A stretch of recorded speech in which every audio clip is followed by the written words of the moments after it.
A very pleasant morning to all my lovely students. Welcome again. Today I take the chapter number 3 from your history section. Fine.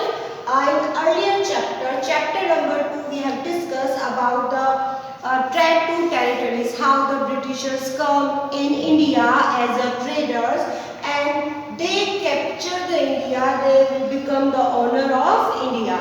So in this section, we continue the policies and continue the system, whatever they implement in India. Fine.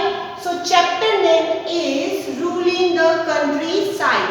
Now, what is the means of countryside? Countryside means the area, rural area, villages area, undeveloped area. So, earlier chapter we have discussed about the Bengal. Fine, Sirajudollah, how they defeated, Battle of Plassey, Battle of Buxar, they became the Nawab, all things remember just because the all chapters are connecting with each other. So I am starting this topic. First topic of your chapter is the company becomes the Diwan. Now what is the Diwan? Diwan means a department, Diwani department, in which they have got the right to the taking revenue. They have just because they become the Nawab, it means they have the right for the taking the revenue taxes from the people. Fine. So first is when it was started on 12th August 1765. It means after the Battle of Buxar. Fine. Mughal Emperor appointed to the East India Company as a Diwan of Bengal. उन्होंने east India Company को क्या appoint किया as a दीवान की. अब वो क्योंकि जो भी रूलर्स थे बाद के वो जस्ट पपेट तो नहीं कह रही, पपेट रूलर भी एंड हो चुके थे. तो दीवान का जो डिपार्टमेंट था वो किसे दे दिया गया? ईस्ट इंडिया कंपनी को. Fine. As the diwan the company become, जैसे ही कंपनी क्या बन गई? दीवान. यानी उनके पास जो डिपार्टमेंट आ गया, become the chief financial administration. Chief financial administrator यानी कि जितने भी फाइनेंशियल रिसोर्सेज थे या जो पावर्स थे they came with the East India company. किसके पास आ गए?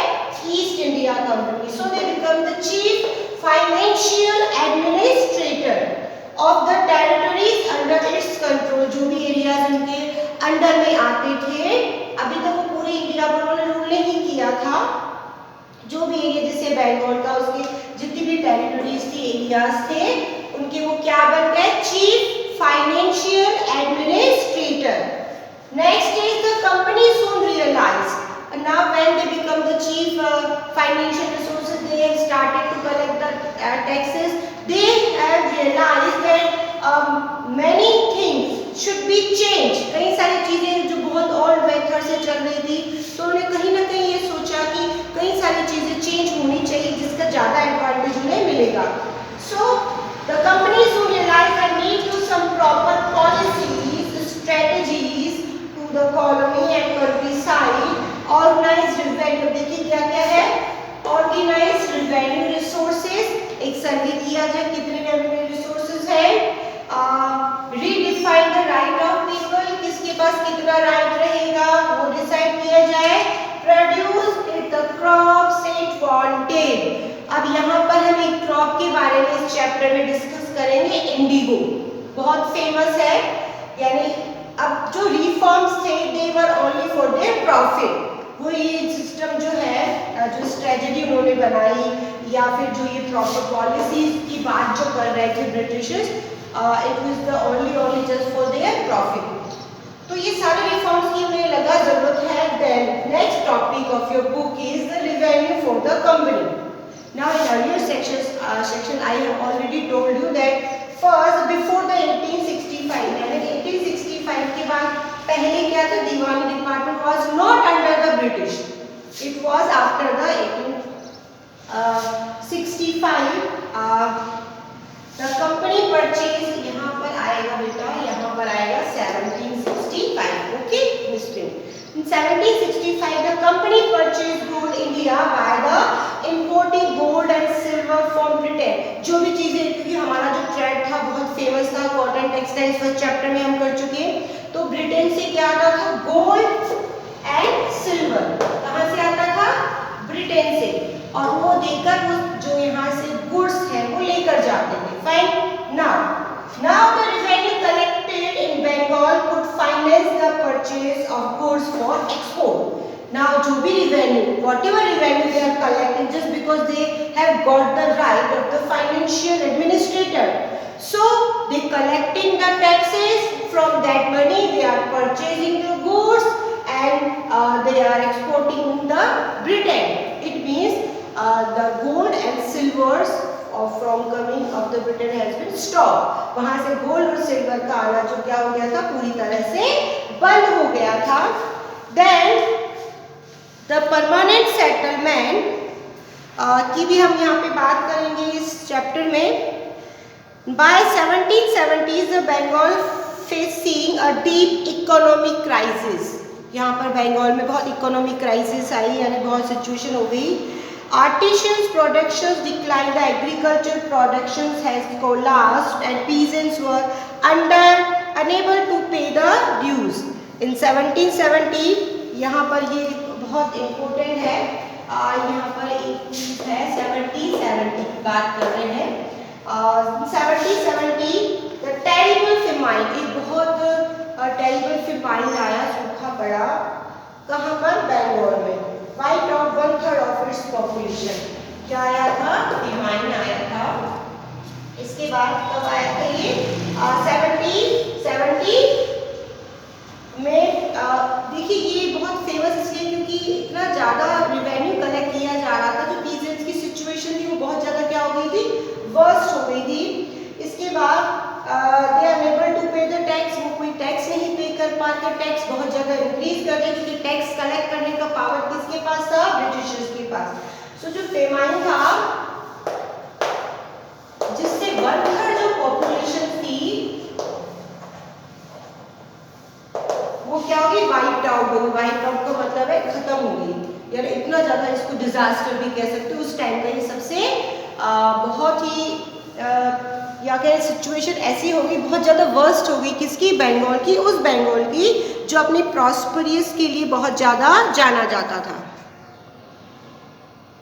So students, as I told you, in 1770 a terrible famine occurred in the Bengal which wiped out 1/3 of its population. Fine. इतना ज़्यादा disaster था। Now in this time to implement new policies for the farmers to paying the taxes and increase the revenue was very disastrous for the people. ये बहुत ही situation ऐसी आ गई कि Britishers want to take the more and more tax, and but the situation is the worst in the Bengal. So next topic of your book is to need to improve the agriculture. As I told you that British think that some major steps should be taken for improving the agriculture to increase its revenue income. The company realized that investment land had to be encouraged and agriculture had to be improved. उनका ऐसा मानना था कि अगर हम agriculture में investment करते हैं तो हमें ज़्यादा से ज़्यादा क्या मिलेगा? इसका फायदा मिलेगा, प्रॉफिट मिलेगा। Then the permanent settlement in 1793 Lord Cornwallis devised the systems. The Rajas and Talukidar was organized as Jamindar. They were asked to collect rent from the peasants and pay revenue to the company. If its revenue was fixed, the permanently would not be increased. देखिए permanent settlement बनाया गया।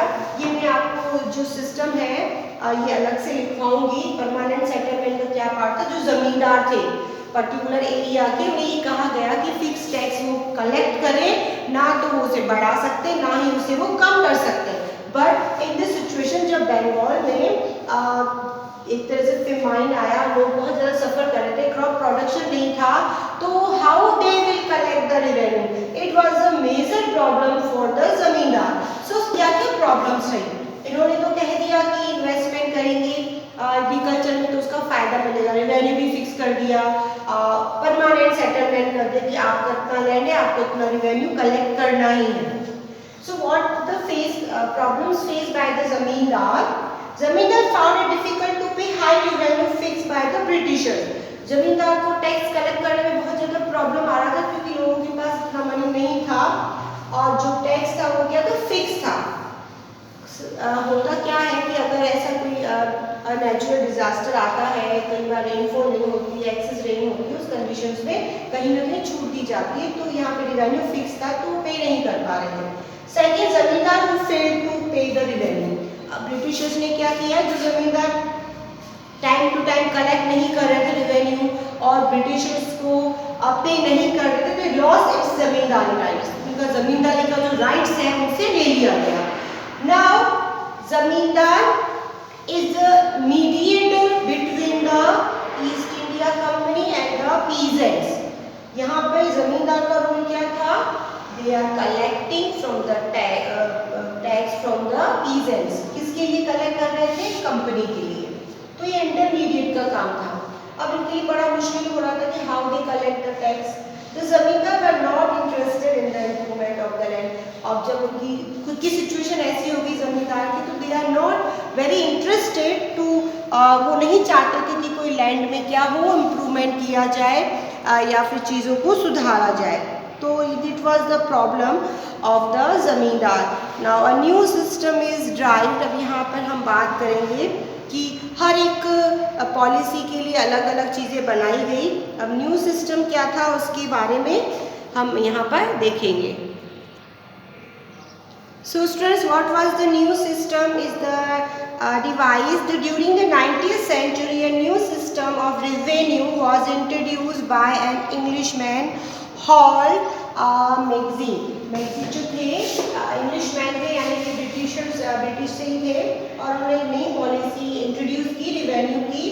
It came into, हम policy की बात कर रहे हैं, policy came into effect in 1822। कब आई थी? 1822 is known as Mahalwari, और सिस्टम का नाम क्या था? Mahalwari system. So what is the Mahalwari system? The revenue settlement was made for the entire states or village और mahal। mahal को आपका keywords में भी ये term है। mahal means होता है village, mahal means village। The settlement was made with the talukdar or head of the village। महल का यहाँ पे मतलब है विलेज, यानी जो सिस्टम बनाया गया, छोटे छोटे विलेजेस में डिवाइड किया गया, किसका कितना, बहुत ही अच्छा था महलवारी सिस्टम। और जो रैयतवारी सिस्टम है, आई विल एक्सप्लेन सेपरेटली, दोनों को हम एक साथ डिस्कस करेंगे, क्योंकि दोनों ही जो सिस्टम्स थे उनमें कुछ चेंजेस थे, लेकिन दोनों ही बनाए गए थे किसके इम्प्रूवमेंट के लिए, जो एग्रीकल्चर है उसके इम्प्रूवमेंट के लिए। Now next is the Munro system. Munro जो है, मुनरो सिस्टम को इसलिए कहा जाता है कि जो नाम है किसका, ब्रिटिश ऑफिशियल का। The British territories in the south, a new system was devised which known as the Ryotwar और Ryotwari. Fine. The Rayatwari settlement, it was initiated by the Captain Alexander Reed and developed by the Thomas Munro। किसने चलाया इसको? Thomas Munro ने, इसलिए इसका नाम रखा गया Munro system. The Rayatwari settlement was introduced in the British territories of the South India and the British officials directly collected the revenue from the peasant। यहाँ पे जो बीच के लोग थे, जमींदार थे, उन्हें हटा दिया गया और डायरेक्ट जो टैक्स कलेक्ट करने का काम किसने, कौन करने लगा? ब्रिटिशर्स, मुनरो सिस्टम के अकॉर्डिंग।